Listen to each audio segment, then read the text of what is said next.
Bonjour à tous, je suis Donatien Badibanga, pasteur de l'église l'Arche des Dieux à Montréal. Samedi 29 octobre, nous avons eu une formidable conférence avec le couple. En fait, je dirais, un imposant souper conférence avec le couple. L'objectif poursuivi était de nous encourager mutuellement pour que nous puissions contribuer à la solidification de nos couples. Nous avons tous été richement bénis parce que le concept était simple. Les participants soulevaient des questions auxquelles nous répondions à tour de rôle. À la fin de cette conférence, beaucoup de gens ont apprécié, ont aimé et nous ont demandé de les produire à 2, à 3, 4 reprises chaque année parce que chacun y trouvait sa part. Mais pour garder l'intérêt, non seulement des participants, mais aussi de tous les couples, nous avons décidé, nous avons convenu de faire une série des émissions télévisées, des émissions qui porteront chacune sur une question, tout simplement, que nous allons débattre afin de pouvoir contribuer à la solidification de nos couples. Alors aujourd'hui, nous allons aborder la première question. Et j'ai avec moi un frère papa et une sœur maman avec qui nous allons passer ce moment d'enrichissement mutuel. Bonjour, pasteur Pascal Mutombo. Bonjour, pasteur Badi. Comment ça va? Oh, ça va très bien, par la grâce du Seigneur. Merci. Bonjour, maman, ma sœur Virginie Dongabi. Bonjour, pasteur Badi. Est-ce que tout va bien? Oui, ça va, merci beaucoup. Eh bien, que Dieu vous bénisse. Amen. Et merci de votre participation à cette émission. Voilà la première question qu'un frère ou une sœur a posée lors de notre super conférence. L'homme a-t-il le droit de porter un jugement de valeur sur la tenue de sa femme? Entre parenthèses, il ajoute, la question est aussi valable dans le sens inverse. L'homme a-t-il le droit de porter un jugement de valeur sur l'habillement de sa femme? Mon frère Pascal, qu'est-ce que vous en pensez? Dans un couple chrétien, oui, c'est évident.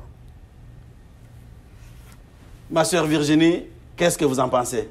Je dirais, pasteur, oui, il a droit comme elle a droit, mais non aussi. Oui et non. Oui. Je vais revenir à vous pour vous demander pourquoi.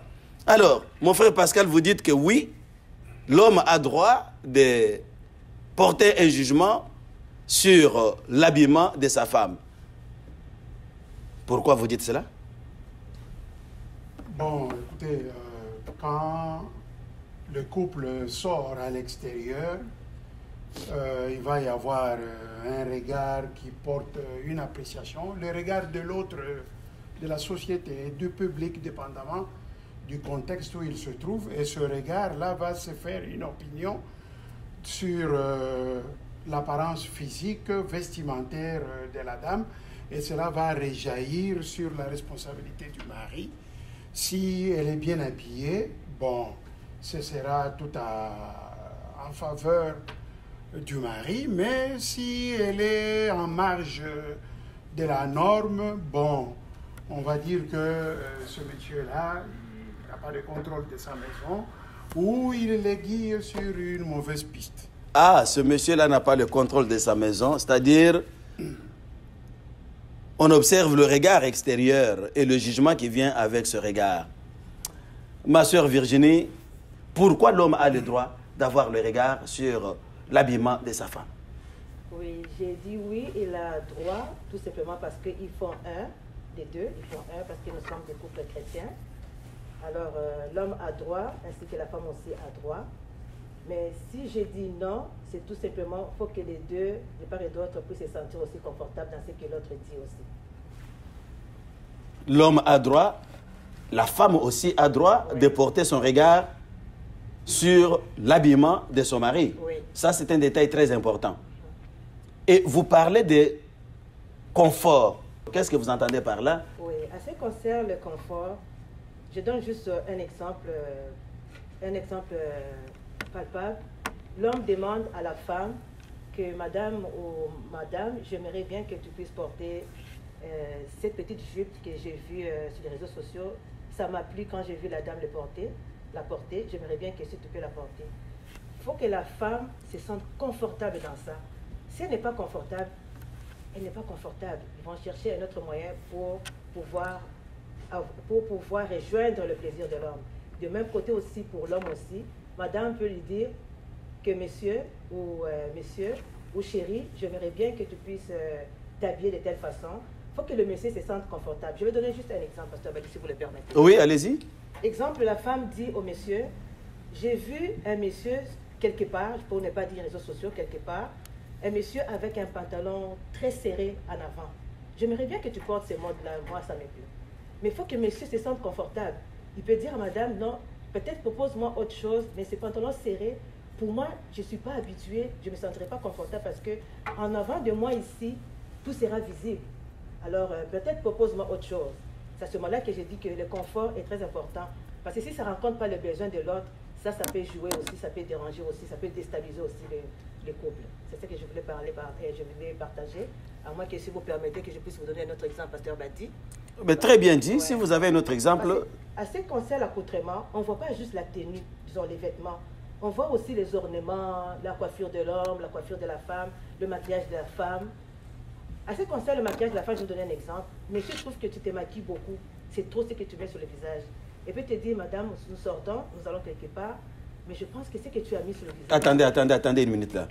C'est-à-dire, si je comprends bien, quand nous disons que l'homme ou la femme a le droit de regard sur l'habillement de son mari, ça ne se limite pas seulement au pantalon, à la veste, mais ça concerne tout l'accoutrement. Je comprends que c'est ce que vous dites. Parure, c'est ça, parure, ornement, tout ça, ça fait partie. Boucle d'oreille, tout. Les chaussures, cravate, tout ce qu'on appelle parure, c'est ça l'accoutrement. C'est pas juste des vêtements, cravate, la coiffure, le maquillage, les ornements, les bijoux. Tout ça, papa Badi, ça fait partie. Et vous dites que ma femme doit avoir le droit de regard, même sur la façon dont mes cheveux sont coupés. Exactement, pasteur Badi, la droit. Expliquez-nous. Pourquoi je peux te dire, mon chéri, il y a ta coiffure là, ta tête, je pense qu'il est temps d'aller te coiffer. Je me sentirais mieux si tu rases ta tête. Tu dois te sentir confortable, pasteur Badi. Tu peux dire à maman, chérie, j'aimerais bien ce que tu me proposes, mais je suis confortable si ça reste un tout petit peu. En autant que ça fait l'affaire des mamans, parce que ton corps, pasteur Badi, vu que vous êtes mari et femme, ça ne te concerne pas juste toi. Ce qui est bien pour toi est bien pour elle. Si elle n'est pas bien dans ça, ou que toi tu n'es pas bien dans ce qu'elle fait, c'est-à-dire dans l'accoutrement, parce qu'on parle de l'accoutrement, pasteur Badi, c'est l'inconfort. Et puis ça déstabilise. Des fois, ça gâche même la journée, ça gâche la soirée. Alors c'est important de pouvoir tenir compte de toutes ces affaires de l'accoutrement. Ce n'est pas juste les habits, comme j'ai dit, ce n'est pas juste les vêtements, c'est tout ce qui est parure. Mais c'est bon, j'ai compris, ma soeur Virginie. Mais pasteur Pascal, est-ce que là, ce n'est pas violer ma liberté lorsque ma femme va s'immiscer dans ma façon de m'habiller? Mais quand une personne adulte, homme ou femme, accepte de se marier, cette personne-là doit prendre conscience que pour le reste de la vie, elle a fait une grosse soustraction dans sa liberté en acceptant une autre personne adulte dans sa propre vie. Ça, c'est très important. Donc, il faut se redéfinir et s'accepter comme une personne qui vit avec une liberté qui appartient désormais à deux personnes et non pas à une seule. Et je pense que c'est ça que la Bible dit et veut. C'est ça la vision de Dieu dans le mariage. Merci beaucoup, c'est très apprécié. Si je retiens quelque chose de vos deux interventions, c'est qu'effectivement, l'homme a le droit de regard sur la façon dont s'habille sa femme Et la femme aussi a le droit de regard sur la façon dont s'habille son mari. Et c'est là pour plusieurs raisons. Première raison, ils sont mariés. Et en se mariant, ils sont devenus une seule chair. Donc, ce qui va faire la joie de la femme devra nécessairement faire la joie de l'homme. Oui, parce que chaque conjoint continue à s'identifier et se reconnaître dans l'autre, jusque dans sa tenue vestimentaire et son apparence esthétique. Très, très, très, très important. Et ce n'est pas fini. Une deuxième raison, c'est à cause du regard des autres. C'est-à-dire, si moi, je laisse mon épouse sortir avec un pagne troué, ceux qui vont la voir à l'extérieur s'acharneront aussi sur moi. Ils vont aussi me critiquer. J'imagine que c'est ça ce que vous avez dit. C'est bien ça, pasteur l'a dit. Et à cause de cela, nous avons cette obligation de veiller mutuellement l'un sur l'autre. Oui, tout en gardant à l'esprit qu'on n'a pas de compte, si je peux parler comme ça, à rendre à la société. Ce n'est pas la société qui dirige le couple, mais le couple vit dans une société. Donc, on doit s'intégrer, prendre sa place, s'affirmer. Voilà, c'est comme ça. Très important. Et ma sœur Virginie, vous avez ajouté que cette réalité-là, où ce droit de regard sur l'habillement de son mari ou de sa femme n'arrache pas totalement la possibilité à la femme d'avoir un minimum de contrôle sur ce avec quoi elle est confortable. Oui, c'est bien ça, pasteur l'a dit. Ça, c'est intéressant. Donc, les sœurs peuvent retenir, effectivement, les frères aussi, effectivement, votre conjoint peut vous demander de changer un type d'habit ou de porter un autre type d'habit. Ne soyez pas frustrés. C'est ça ce qui contribue à l'harmonie du couple. Amen. Mais s'il vous demande de porter quelque chose avec lequel vous n'êtes pas du tout confortable, mais dans l'amour, faites-lui voir que je ne serai vraiment pas confortable dans ça. Et ça nous permet de répondre au moins de façon ramassée à notre question de départ. Mais ce n'est pas fini. Vous nous avez parlé d'accoutrement, de bijoux, de ceci, cela. Vous nous avez parlé d'habillement, etc. Est-ce que l'homme ou la femme a aussi le droit de regard sur l'habillement de son mari ou de sa femme dans sa propre maison? Puisque dans la maison, là, il n'y a pas quelqu'un qui va venir porter un jugement pour dire que j'ai vu votre femme, elle était habillée comme ça, ou j'ai vu votre mari. Mais nous sommes dans la maison. Est-ce que ces droits s'exercent encore? Oui, pasteur l'a dit, ça s'exerce. Au contraire, c'est vraiment là le problème. C'est dans la maison, parce que c'est là où nous passons les temps ensemble. Que ce soit que nous allons au travail, mais c'est chez nous. Il faut que, quand l'homme veut porter un jugement des valeurs sur ton habillement, toi, madame, c'est important. Je donne un exemple concret, pasteur va dire que les gens vont comprendre facilement. Exemple, l'habit que tu portes dans la cuisine pendant que tu fais ton repas, ce n'est pas le même vêtement que tu vas porter pendant que tu es dans la chambre. Ce n'est pas le même vêtement que tu vas porter si tu veux sortir avec ton mari ou avec ta femme. C'est ça la différence, parce que dans sa propre maison, tu as des vêtements différents. C'est-à-dire que chaque pièce a son vêtement. Ça va paraître peut-être bizarre ce que j'ai dit, mais je pense que les dames vont se retrouver, les hommes aussi. Quand tu es dans la chambre, tu ne portes pas le même vêtement que tu es dans la cuisine. C'est-à-dire, dans la chambre, ça a un vêtement. Il y a un accoutrement que ton mari ou ta femme t'a demandé de porter, et là où c'est ça confortable, c'est-à-dire tu portes une musette. Tu ne vas pas porter un pan jusqu'ici pour te coucher avec au lit. Et tu ne vas pas porter une musette dans la cuisine. Et quand vous sortez, c'est autre chose. C'est ce que je voulais dire, pasteur Badi. Donc, tu ne portes pas des pannes au lit. Tu portes une musette si ton mari te le demande, ou si madame te le demande de porter un pyjama. Tu ne viens pas avec le short que tu es parti faire le sport avec. Si ta femme te fait un jugement pour dire monsieur ou chérie, j'aimerais bien que quand tu viens du sport, que tu puisses enlever les shorts que tu as avec le maillot que tu as, que tu puisses porter le pyjama que moi j'aimerais voir.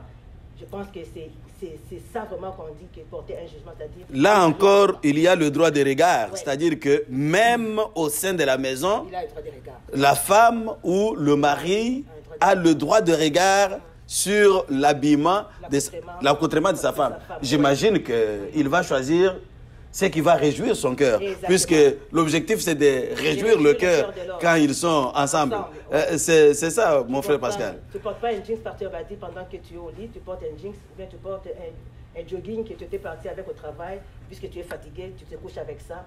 Je pense que le mari ou la conjointe a le droit de te dire un mot là-dessus. Très bien. C'est exactement ça. Quand on décide de se marier, on accepte, on entre dans la vision que mon bonheur sera composé de deux individus. De ainsi, une épouse qui, même si ça semble être la mode maintenant, voit le mari qui s'apprête à laisser pousser sa barbe. Si elle, un mari barbu, elle ne se reconnaît pas dedans, elle n'est pas tout à fait à l'aise, mais oui, c'est son droit fondamental d'en faire part à son mari. Elle peut vouloir d'une moustache ou pas, etc. Elle peut vouloir que le mari laisse apparaître la chevelure grise pour faire plus sage, plus mature, ou plutôt utiliser un colorant, etc. Ce sont des choses dont on doit parler. Et comme j'ai dit tout à l'heure, le regard de la société, c'est dehors, mais le mariage, c'est vie en tout temps, jour et nuit.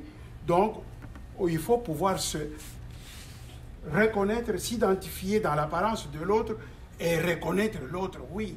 C'est toujours cet homme-là à qui j'ai dit oui, c'est toujours cette femme-là que j'ai aimée et que je continue à aimer. Effectivement. Et que dire si on va à une fête, par exemple, vous trouverez pendant ce dernier temps, vous trouverez au milieu de notre génération, lorsque vous allez à une fête, parfois on ne reconnaît même plus les femmes chrétiennes, hein? Parfois on ne reconnaît pas. On trouve les gens habillés en soirée, ce sont des habits moulés, etc., etc. Mais c'est la mode. Toutes les dames se présentent comme ça, et les hommes aussi. Est-ce que là encore, on a le droit de regard pour dire à sa femme ou à son mari, on va à la fête, ou on va au deuil, ou bien on va au pique-nique, voilà comment il faut... Est-ce que là encore, il y a des règles vestimentaires? C'est ça ma question. À mon humble avis, il me semble qu'il y a une mode pour les femmes chrétiennes, une mode pour les femmes païennes, une mode pour les hommes satanistes et les occultistes, mais il y a aussi une mode pour les hommes chrétiens qui, eux, entendent vivre de manière agréable devant le Seigneur. Alors c'est comme ça qu'à mon humble avis, il faut regarder ça. Il ne faut pas se laisser imposer par une espèce de pression sociale. Ce n'est pas elle qui doit diriger notre vie de couple, ni notre vie spirituelle non plus.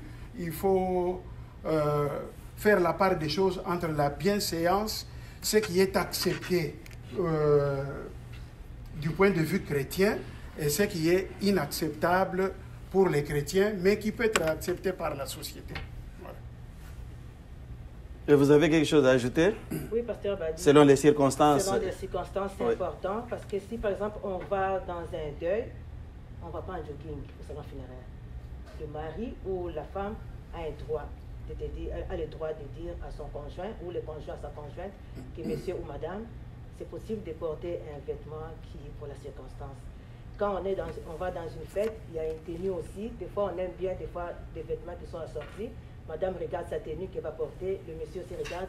Des fois, les messieurs ne sont pas trop exigeants là-dessus. Mais la dame peut dire à son homme, qu'est-ce que tu penses? Il ne faut pas imposer non plus. Tu lui proposes, j'ai deux tenues pour toi, est-ce que tu aimerais porter ça? Ça va être assorti avec ce que moi je porte. Les messieurs peuvent dire oui, mais il ne faut pas imposer. Et quand on va à un pique-nique, on ne va pas en costume. Donc tout ça, l'homme ou la femme a un droit de jugement, des valeurs là-dessus, il peut te le dire, mais c'est juste question de comprendre. Et dans tout ça, je parle de confort. des conforts. Mais quand dans les circonstances, il n'y a pas de confort. Au deuil, il y a des tenues pour deuil. Tu ne vas pas entrer dans un deuil, dans un service funéraire, avec des lunettes fumées, des grosses lunettes fumées. Si madame te dit, chérie, est-ce que c'est possible de les retirer, tu vas les porter dehors, je pense que c'est légitime. Et si monsieur aussi te dit, madame, chérie, est-ce que tu peux enlever tes grosses lunettes fumées parce qu'on va entrer dans le service funéraire, je pense que c'est légitime. C'est comme ça qu'on doit se comporter. Nous sommes dans un couple. Merci beaucoup, ma sœur Virginie. Peut-être juste un mot parce que... oui, un mot parce que nous sommes à la fin, oui. Oui, de l'autre qui est à l'aise, qui est confortable, ça veut dire qu'il se sent respecté.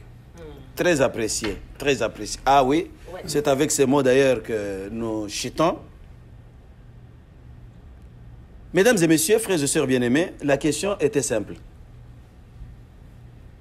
Est-ce que l'homme a le droit de regard sur le style d'habillement de sa femme? Est-ce que la femme a le droit de regard sur le style d'habillement de son mari? À la lumière de ces discussions que nous venons d'avoir, la réponse est claire. Oui, messieurs, vous avez le droit de regard sur l'habillement de votre épouse. Oui, madame, vous avez le droit de regard sur l'habillement de votre mari, pour la simple raison que quand vous vous êtes mariés, vous êtes devenus une seule chair.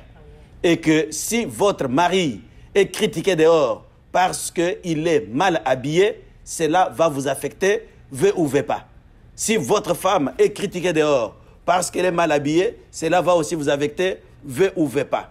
Mais seulement, avoir le droit de regard, ce n'est pas imposé.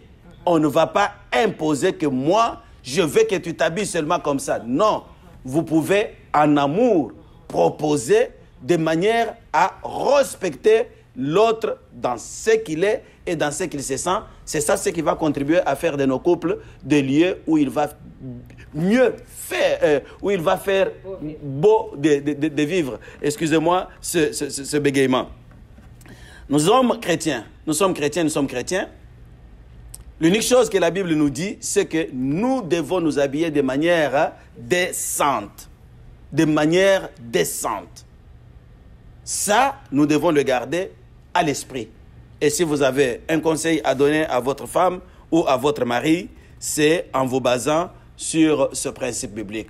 Alors, merci beaucoup pour nous avoir suivis. Que Dieu vous bénisse et à la prochaine. Merci, pasteur. À la prochaine. Merci. Bye bye. Merci et au revoir. Merci.